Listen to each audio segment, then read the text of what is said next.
ঝাড়গ্রামের জঙ্গলে আবার নড়েচড়ে বসেছে ভয়, কারণ ফিরে এসেছে রামলাল।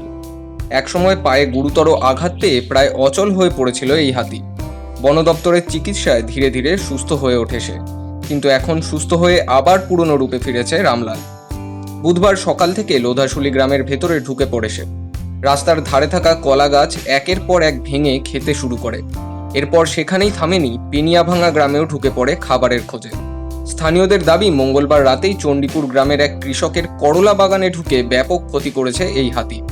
তারা খেয়ে সেখান থেকে পালিয়ে যায় আমলাচটির জঙ্গলে, কিন্তু পরদিন সকালেই আবার গ্রামে। মানে স্পষ্ট, খাবারের খোঁজে বারবার মানুষের এলাকায় ঢুকে পড়ছে রামলাল।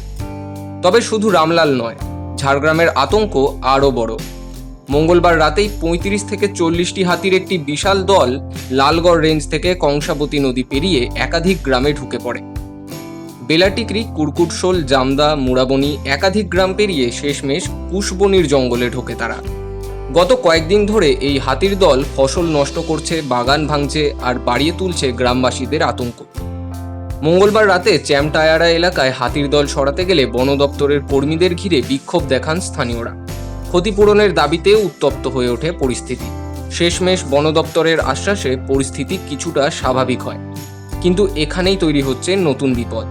রামলালকে এক ঝলক দেখতে আশেপাশের গ্রাম থেকে ভিড় জমাচ্ছেন বহু মানুষ, যা পরিস্থিতিকে আরও বিপজ্জনক করে তুলেছে।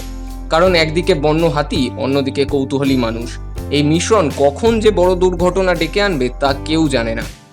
ঝাড়গ্রামে এখন একটাই প্রশ্ন, মানুষ কি নিরাপদ, নাকি জঙ্গলের বাসিন্দারা নিজেদের জায়গা ফিরে পেতে আরও এগিয়ে আসবে মানুষের দোরগোড়ায়? বঙ্গদর্পণ, নামে নয় কাজে নিরপেক্ষ।